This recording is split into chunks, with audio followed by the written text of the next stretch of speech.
It's the Opperman Report. And now, here is investigator Ed Opperman.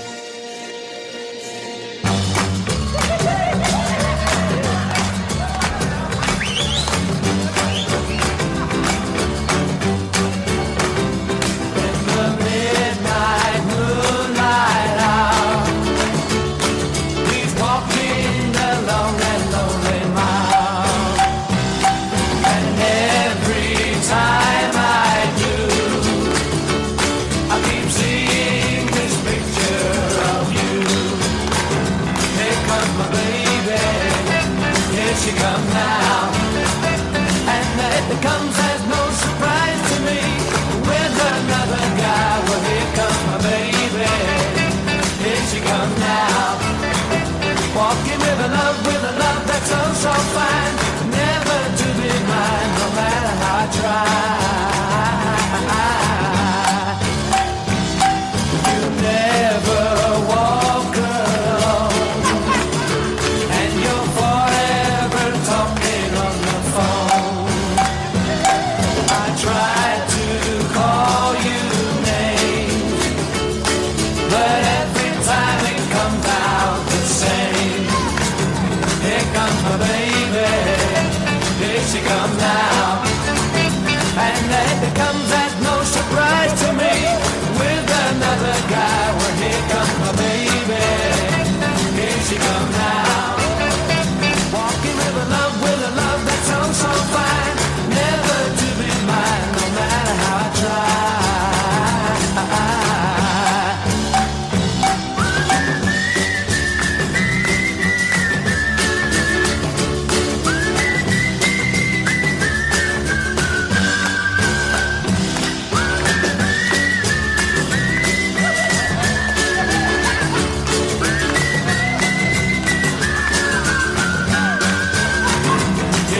My baby, here she comes now. And then it comes as no surprise to me, with another guy. Well, here comes my baby, here she comes now. Walking with a love that's oh so fine, I'm never to be mine, no matter how I try. Okay, welcome to the Opperman Report. I am your host, Private Investigator Edward Opperman. Mr. Opperman. How's Victoria? Oh, God. I'll never understand that song. You know, I love that song. It goes, baby. But then, like, he's in love with this girl, and she's with another guy. Like, what's the deal there, man? You know? Move on. Who are these people? Can't move on. Welcome to the show. I am your host, Private Investigator Ed Opperman. If you like our show, be sure and check out our Patreon, Opperman Report Patreon. Oh, I got killed this month on Patreon. Oh, God. I'm counting on that money, too. Jesus, I'm going to do it. Everything I do is just... I had such a week this week, man. You would not believe, man. My computer broke the other day. I almost didn't do a show tonight. And I just barely got the recorded shows back from Ed. Then I had to drive to drop this computer. It's a half hour away, and I'm seeing all this hurricane damage. Like, I'm used to just seeing I haven't ventured out too far from this neighborhood here since we've had the hurricane. There's really no reason to. And there are trees knocked over, felled, I guess they're called. There's felled trees. Here comes a baby. That's are like 5-foot diameter trunks. What the hell? These are huge trees, man. They've been around for hundreds of years. So, who knows, man. Probably time to get the hell out of Dodge, out of here, man. Insurance is going up. Anyway, welcome to the show. Check out our Patreon. Then we're going to do a live show every Friday night at Spreaker.com. For now, January 1st, we no longer have this live option. I don't know how I'm going to be doing a live show. I think when I get my computer back, though, we'll have fixed the to be able to take phone calls from listeners, so that might be nice. Who knows, man? I've got to shake things up a bit. So, here we are. Okay. Here we go. Another show. 5 minutes in. Let me look at the clock. Maybe it'll go faster. All right. So, that's... Oh, okay. So, coming up tonight, I have a two-part, two different guests, but it's about the same topic. This the baby doll killer, this serial killer up there in Michigan. And it's a very interesting story. So first we have the author of the book, and then we have the detective who worked on the case, right? Now, talking to this guy, okay, this cop who worked on this case, he's telling me about how he was part of this violent crimes unit that also had people from the IRS and the FBI and state police all working in conjunction with this unit. And, it's very unusual, to have a city police department have liaisons within IRS and DEA and FBI and stuff like that, federal agencies, because for many reasons. But he's telling me this story, how he's working with this unit, how he's got this unit up there in Michigan that has these federal assets. And I'm remembering a case I had, lo and behold, in Michigan. Okay, it was around 2003 or maybe 2004. And what happened was, up there in Michigan, I had this client come to me, and we needed to locate and identify some people behind a website, an anonymized website. And it was a website associated with escort services. And what would happen is the women escorts, who were called providers, they weren't called openly escorts, would review and rate the Johns or the clients that were called hobbyists. So the men were called hobbyists and the women were called providers. And what was going on, I got all sucked into their drama too. There's frequent flyers on the site there. They constantly had problems with bad reviews, And then, some people got along with everybody. Some people were like in leadership roles in this little crazy community. And what was going on is my client in all this was being extorted. He was being blackmailed for $10,000 a month. He had visited with some of these escorts, and they, I guess, got information from him, and were going to contact. They were threatening to contact all his relatives and his neighbors and people he was employed with. They had run credit reports on the guy, and they were charging his Amex card $10,000 every month. And he comes to me for help to get him out of this mess.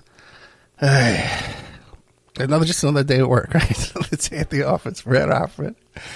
So what do you call it? And then he tells me, and I'm helping him out, because I'm little by little, I'm identifying people one by one, but we need to get to the big shots who run the site. And he tells me, I'm hitting my card up $10,000 a month, but my friend, they're getting him for way, way more. So now I was thinking, man, that was like, $30,000 a month, man, this hitting this other guy who wasn't paying me. I just had the one client paying me. But the other guy, of course, would benefit from the results. So ultimately, I was able to locate and identify the folks behind this website. And then through some extra efforts, we were able to obtain their computers and their laptops that contained all the blackmail material. We were able to convert it from their possession to our possession, okay, through various means. Okay. And so, happy client. They have no more material to blackmail my client with anymore. That's gone. Okay, they have nothing. All right, like they don't even have a way to contact this guy anymore because we had all their devices. So I say, okay, great, man. These guys, there's a blackmail ring here, man. They're running this prostitution operation. It's a blackmail ring. Let me contact these cops over there in Michigan and see if they want to buy my report. When I get some petty cash for me to go there and help them out here, right? And so I contact someone in the Vice Department. I guess I say, hey, what do you got there in Vice who handles prostitution? I got this case here, blackmail prostitution. And they put me on with this guy. And so I say, I want a couple $100, man, $500, $800 for the report, no big deal. The guy's got that money laying around, right? You season these drug dealers' money all over the place. Certainly you can hire me. And so he comes at me with, well, you're withholding evidence, and we can come down there and arrest you. We can pick you up. And I said, pick me up, man. I'm in Las Vegas, over there in Michigan. What are you going to say? Let me know when you start heading over here. Okay, give me a little head start, pal. And wouldn't you know it, it turns out that they had federal resources. This unit that was busting my balls over there, trying to get my work for free, had federal resources and could reach out and arrest me in Nevada. Okay? So I had to turn over my report for free. This irks me till this day. I was so pissed off. But on top of that, what really, really, really pissed me off in this thing was they did go and arrest all the people I had identified, and they took all the credit. They said that they did their own investigations. Didn't even give me credit saying, hey, we got a tip from this PI in Nevada. I think it was in Colorado at the time. But, but not even the courtesy. Give me a little bit of credit there. So I don't know, man. It's just kind of I got a feeling, perhaps, that this was the unit I was dealing with over there in Michigan. Maybe not.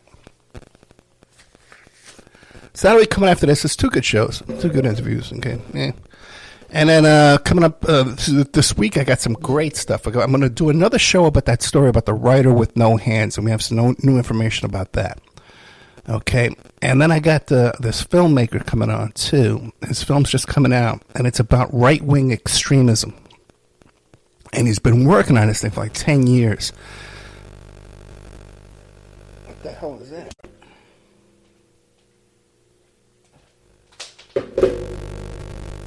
It's this phone. The phone was causing feedback into the... Anyway, by the way, I'm on a little makeshift rigged up computer setup here. Almost couldn't do the show tonight, but thank God I was able to do it. And that's why the intro was all screwed up, because I don't have those files with the intro music and stuff. Anyway, the documentary filmmaker Dave Emery, I think we have coming back too. Hopefully before Election Day. It's almost. I think next week is Election Day, right? It's coming around the corner. We're gonna have it's Tuesday, right? It's Election Day. And then I'm doing another show about Watergate. Okay, so a lot of good stuff coming up. Keep an eye out for that. Name of the show tonight is Epstein Didn't Kill Himself. Okay. But before we get to that, there's been some other Epstein developments this week. Michael Wolff, who wrote that book, Fire and Fury, he was embedded into the Trump White House, and he wrote that book about the ongoings in the Trump White House. He just came out this week. He has hundreds of hours of tape interviewing Jeffrey Epstein, and the one they released this week was about the Epstein being very intimately familiar with the inner workings of the Trump White House. Okay, he knew what was going on in there, which makes sense because Epstein was very close friends with Wolff. And Epstein and Wolff, Michael Wolff, are both very close friends with Steve Bannon. Okay? Now, Wolff knows, because he's mentioned it before, that the reason for the falling out between Epstein and Trump was over moral reasons. According to Jeffrey Epstein, was quoted by several people,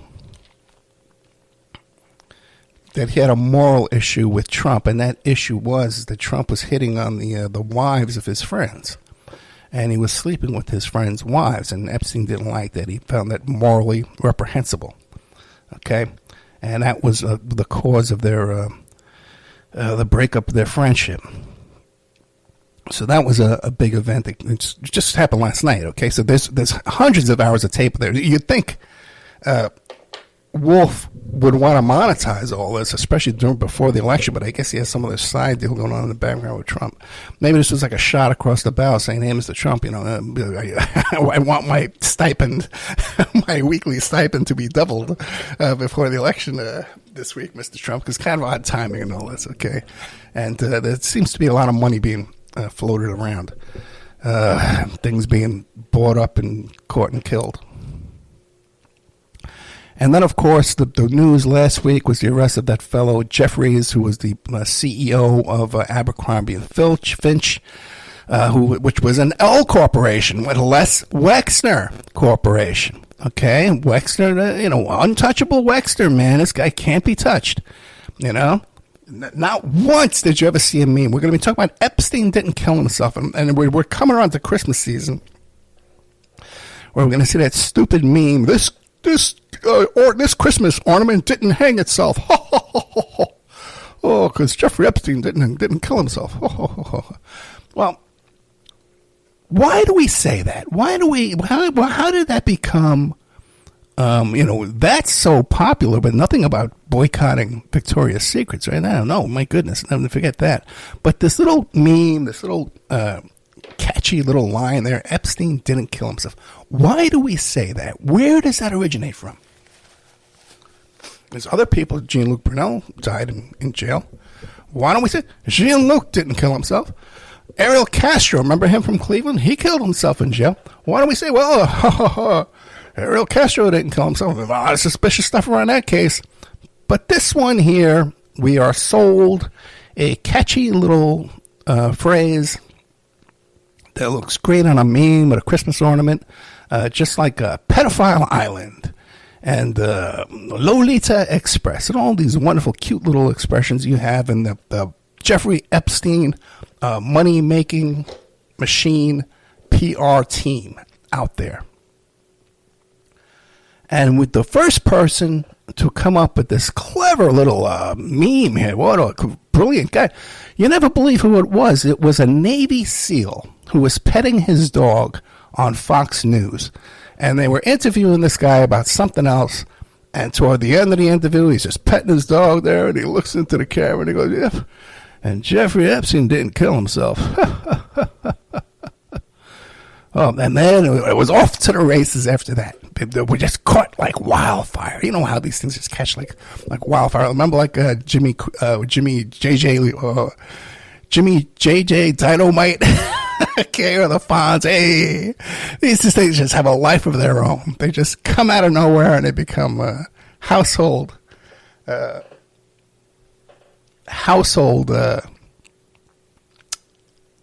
charming little phrases here that just take off. But it's interesting though. Here, you have Jeffrey Epstein with all his intelligence connections, and you have a Navy SEAL, a U.S. Navy SEAL, who, when they're doing their operations, they're all up in there with the CIA doing those operations. Man, there's so much back and forth with the CIA and Navy SEALs, and he's the one who launches this meme that. This phrase that launched 1,000 memes or 100 million memes, okay? Everybody all over the place. Well, we're going to be taking a look at this Epstein didn't kill himself. You see, whenever I'm talking to somebody, especially like a new client or something like that, or I'm trying to get a gig or some work on something, and it comes up about Epstein. Hey, and I worked on this with Epstein, worked on that with Epstein. And the first question, oh my goodness, really? Well, I watched one of the documentaries on Netflix about Epstein. Very interesting. What do you think? Do you think he killed himself? That's the first question I get every single time. And I got it this week from this lovely woman. Remember that woman, Hannah, I interviewed, who she does the decoying for that Predator Poachers, Alex Rosen team there. And I interviewed her, and we've stayed in touch. You stay in touch with a lot of the guests, man, after the show. And sometimes, you get along great with them. Sometimes they turn out to be just crazy. They just got all kind of crazy, wacky politics or the crazy theories are just weird, man, and they're just bugging me constantly. But Hannah's a very nice woman, and out there doing great work. She's just really professionally doing this work too. She's very impressive with the way she handles things professionally. But her question for me this week was, well, what do you think? Do you think he killed himself? And I says, you know what, man? I'll do a whole show about this to address this once and for all, what I think about this. Okay, that's usually the first question. Then they start asking me about the list. What about the list? Okay. All right, I've done shows about the list before. Okay, now, one of the things that it turns out to be incorrect, okay, and even I was believing it and fell for it for a while, was that Bill Barr, the Attorney General of the United States, had visited Jeffrey Epstein at the MCC, the Metropolitan Correctional Center there in Manhattan. the day he died. Okay. Now, since that time, that story's been debunked. It came out from a guy who was like a mafia informant who really didn't have any kind of expertise or firsthand knowledge in the situation. But he told a guy, and this guy tweeted it, and then it was published either in the Daily News or the New York Post, I forget which one. And then they later on went back and retracted it. All right. So the story of Bill Barr visiting Jeffrey Epstein in jail the day he died, that I no longer believe, even though that was repeated to me by somebody who should know, just someone who was intimately involved in all this, enough that you would think that they would have better sources when they shared this with me. But yeah, sometimes it's like a game of telephone tag, right? And it turns out it wasn't that Barr visited with Epstein. After Epstein's death, Barr visited with Epstein's cellmate, his last cellmate before he was dead. Now, when you say that, right away, like if you Google right now, Epstein's cellmate, or even Epstein's last cellmate, you're going to come up with the name of Nicholas Tartaglione. Okay, that muscle-bound cop who killed the 4 people for the drug cartel, right? And that's all you're going to find. Okay? That's all you're going to find. They want you to see that. Okay, they want... Stop the presses. Stop anything about a cellmate with Epstein is Nicholas Tartaglione. Tartaglione. Okay? And then that's it. Nothing else to see. Stop looking. It's done. Okay? And Epstein did tell his lawyer that Tartaglione did injure him, and they had a little beef there in the cell. And he injured him. And then Tartaglione goes on to do all this weird stuff where he's writing these letters saying that the Bureau of Prisons is harassing him because he has knowledge and information. But he wasn't anywhere near Epstein during the time of his death. Did you know that Epstein had another cellmate that was transferred? The guy was an informant, by the way. And he was transferred out of Epstein's cell the day before Epstein died. Let me find this guy's name for you. My notes are like all over a weird place. Oh, no. Don't tell me anything.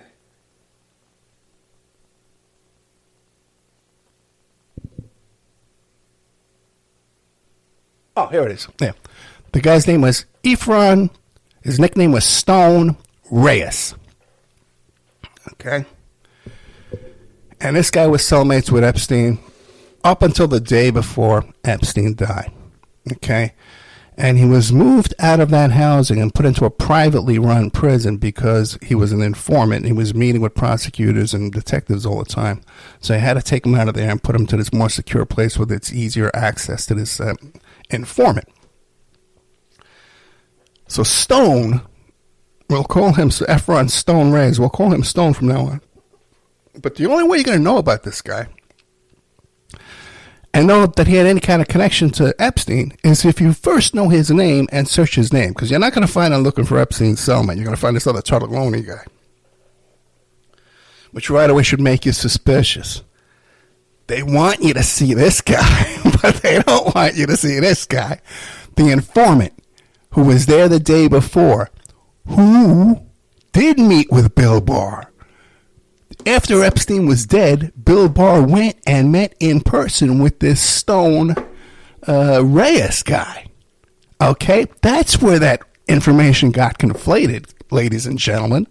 Okay? Now, Stone Reyes, believe it or not, he's dead now, too. Okay?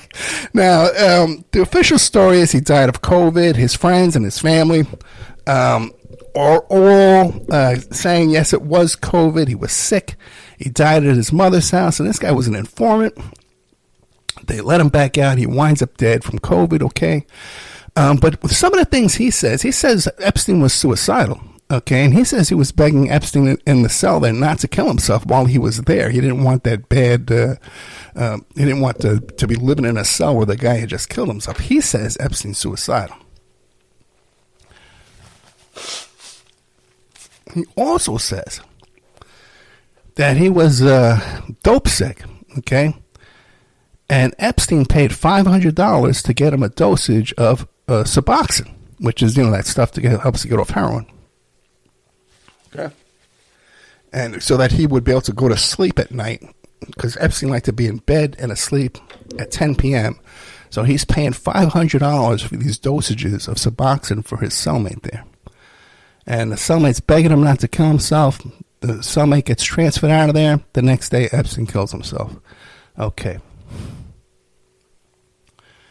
Now, that doesn't mean that Bill Barr is innocent in all this. Okay? Because 100% fact, Bill Barr did fire Jeffrey Berman. Berman was the head SDNY prosecutor that was prosecuting the Epstein case, and Barr went and fired him for no reason. And actually, he said Berman resigned. Okay, and Berman said, "I had to resign." And there was a little beef in the public there, and then Berman's whole entire deputy staff of litigators there all stood behind him, and there was like a mutiny, and they would not allow Barr to fire Berman without keeping that unit intact that was going after Epstein. So Barr was making an attempt to silence the prosecution against Epstein. That's a fact. We also know, okay, from Lev Parnas. Lev Parnas was in that same jail, okay?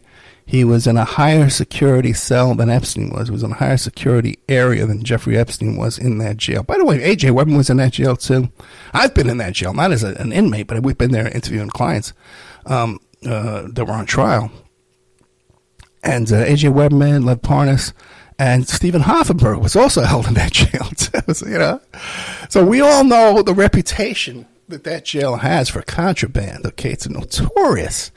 All the crimes going on there, and even just the photos, the crime scene photos of the Epstein cell. He's got all these extra jumpsuits and blankets and stuff in there. He's got all this extra contraband. You're not allowed to have all that stuff, man. They give you one, the average guy. So he was doling out money like crazy.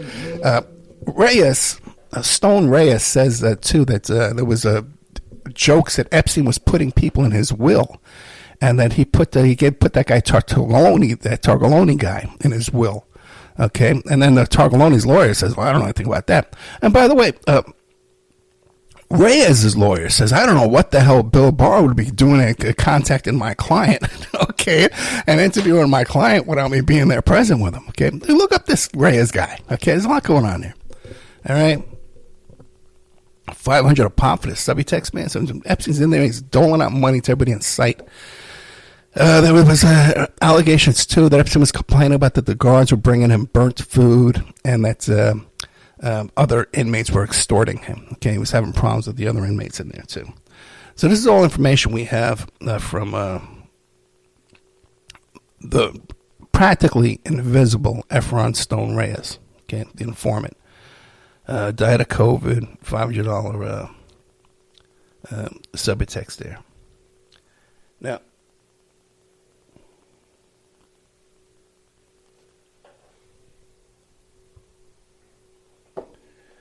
it's amazing. Oh, God. Because there's so much. The story is so controlled, Like, just the fact that they got us talking about, did he kill himself or didn't he kill himself to begin with? Now, the investigation into his death, his brother kind of took over, and they brought in, I believe it was Cyril Wecht, right, to do a review of the autopsy. But then again, they're just going by autopsy photos. He didn't have access to the body, And they're going over these injuries from Tartaglia, which now they admit to practically. And it would appear, too, you don't hear anything about the subtext, the Suboxone transaction there going on, big investigation into this stuff. No mention of that whatsoever. And this guy was out on the outside talking about it openly.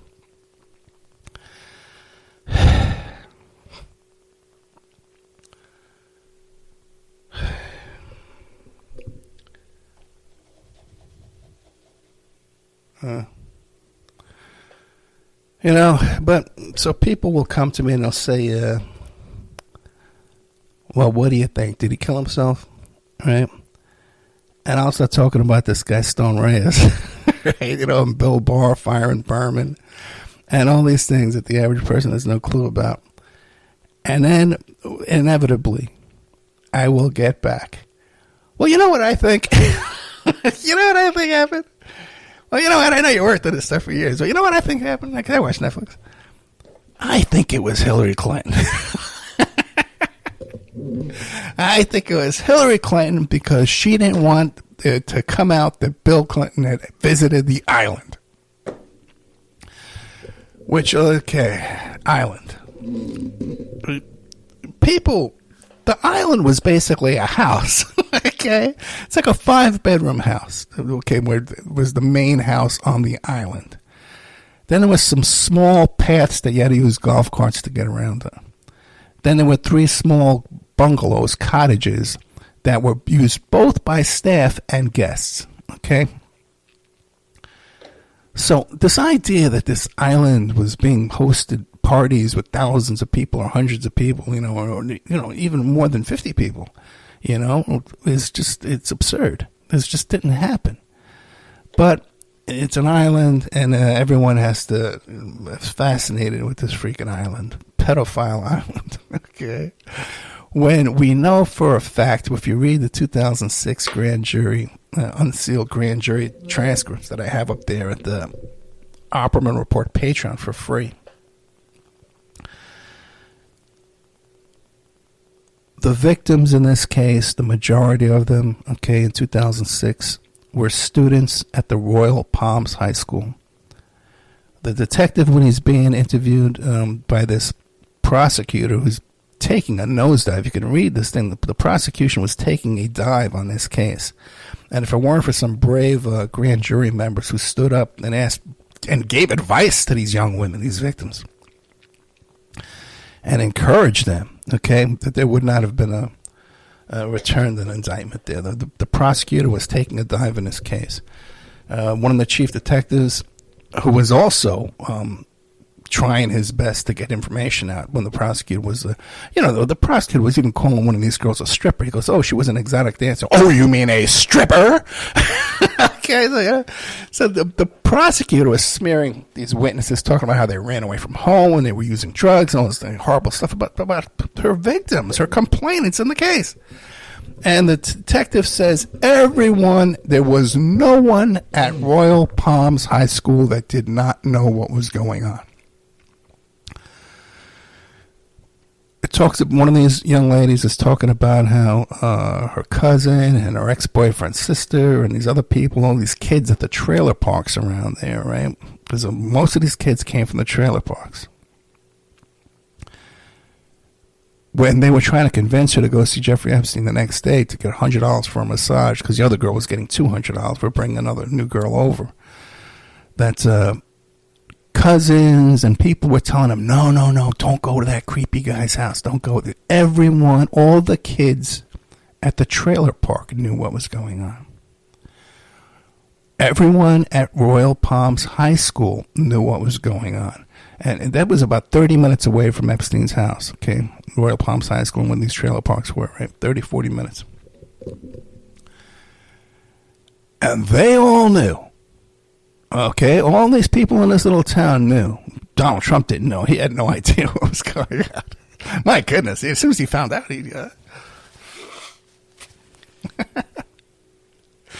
oh, good. But but let's keep in mind here, okay, the Ponzi scheme here, the multi-level marketing scheme here he would hire one girl to go back to the high school there and I'll pay you $100 and I'll pay the other girl $100. Every girl you bring me, I'll give you $100, I give her $100. Then when she stops going through you, I'm going to give her $200. If she brings you another girl, she gets another $100. That was the deal. These girls are coming over in cabs and rental cars, okay, and buses. They're not taking a plane to an island. They were going from the Royal Palms High School in that area over there in West Palm Beach over to Epstein's house over there. Okay, There was no airplane. There was no island for any of those victims. Not one of them. Okay? There would be no reason to take them to an island. Okay? You know? But what do they want you looking at? They want you reciting these memes. He didn't kill himself. They want you reciting these memes about Pedophile Island and about Lolita Express. Who was on the plane? Who was on the plane?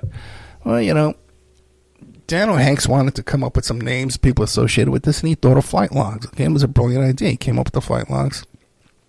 And we got some names from those flight logs. But people that are driving back and forth from Royal Palms High School to Jeffrey Epstein's house or a mile away to Mar-a-Lago, they don't need to get on a plane and go to an island. They could just ride their little bicycle over to Jeffrey's house. Okay? So that kind of dispels with the island. The whole island nonsense. Which, by the way, the only reason, the significance of the U.S. Virgin Islands is that's where the Southern Trust was located. When Epstein and Dyke and Kahn stole all that money from Tower Financial and from Stephen Hoffenberg, they opened up another trust down there in the Virgin Islands called the Southern Trust. And that's where all that stolen money came from. It came from Tower Financial. And it was Hoffenberg who got that case opened up down there, too, by the way. You should know that. I forgot to mention, that it was when Lev Parnas was at MCC. He was sitting there in his cell, and they slipped a little note under his door, and it's a handwritten note from Rudy Giuliani. So we know that Rudy Giuliani was able to pierce security at that jail, that unit there, you know, which doesn't surprise you. I'm sure Dershowitz could too as well. And we have Barr there, like I said before, sabotaging the prosecution, and then visiting with this witness the day after Epstein dies, you know, this previous cellmate in person. You know, very unusual. Then lastly, we got this list. Okay. Well, Ed, you know, when are we going to see the list? Okay. There is no exhibit, okay, some sealed exhibit or some secret exhibit in some kind of court case where there's a list of clients. That doesn't exist. There's no even allegation or alluding to some kind of a list like that, a client's list that never made it. You know, that there's some investigative report with a client's list. We have an address book, we have flight logs, and then we have people he's associated with that we know from, you know, from people like Wolf. Okay. I do know a guy that has Epstein's phone records, you know. That would be a valuable list, you know. And this is a guy that really knows what's going on, you know. But I don't know, man. It's like the people who really know what's going on and the people involved in this are the ones that are kind of pushed aside and silenced. And then all these bullshit artists that are out there, you know, and just repeating this nonsense over and over and over again. These are the ones that are just elevated to these 500,000 Twitter accounts. Some of them are just total frauds and hoaxes. Have absolutely no connection to Epstein whatsoever. So there is no list, okay? There's no list, man. You know, there's people associated with Epstein that a list could be put together.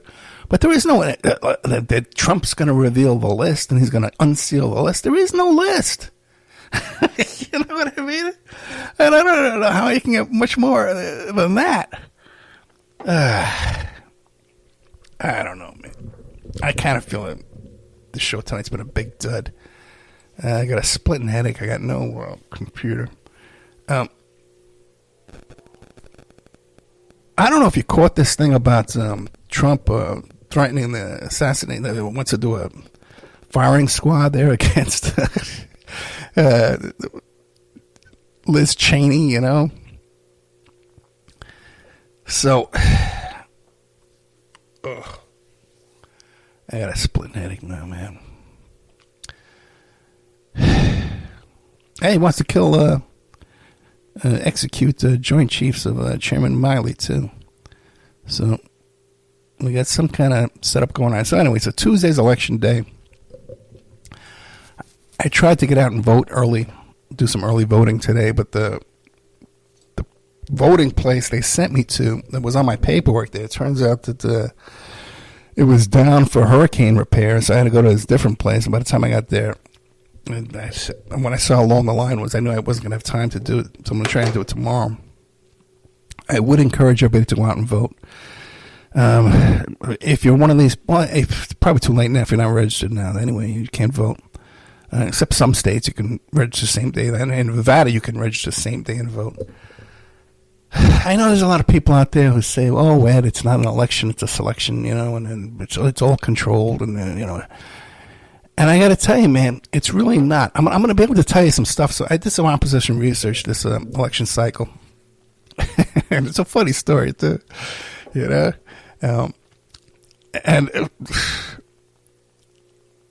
I'm biting my tongue here.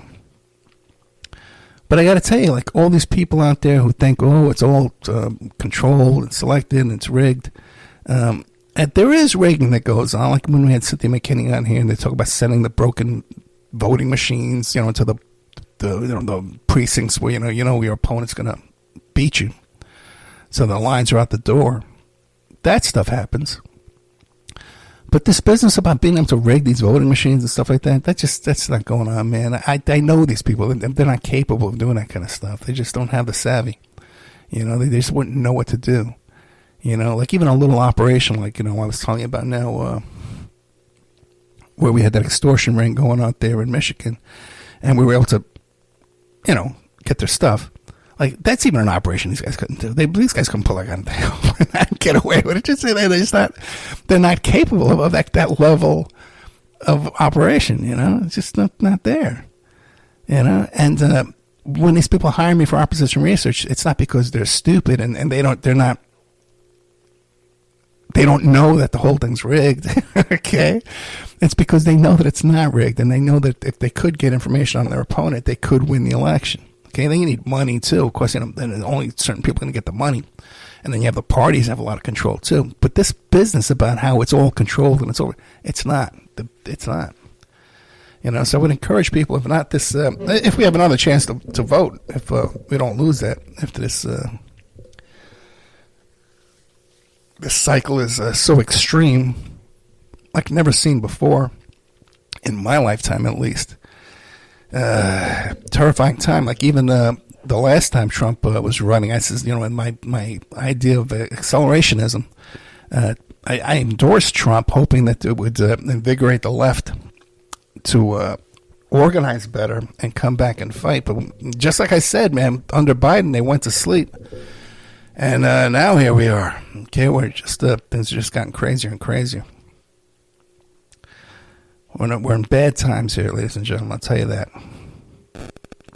So I'm going to cut out a little bit early because I'm losing my voice, and oh God, I'm in pain here in so many different ways. You have no idea. So yeah, that's about it. I could ask you to join the Patreon, but kind of hopeless. You know what I mean? So, all right, guys. Good night. Yesterday, all my troubles seem so far away. Now it looks as though they're here to stay. Oh, I believe in yesterday. Suddenly, I'm not half the man I used to be. There's a shadow hanging over me. Oh, yesterday came suddenly. Why she had to go, I don't know, she wouldn't say. I said something wrong, now I long for yesterday. Yesterday, love was such an easy game to play. Now I need a place to hide away. Oh, I believe in yesterday. Why she had to go, I don't know. I said something wrong, now I long for yesterday, yesterday. Love was such an easy game to play. Now I need a place to hide away. Oh, I believe in yesterday.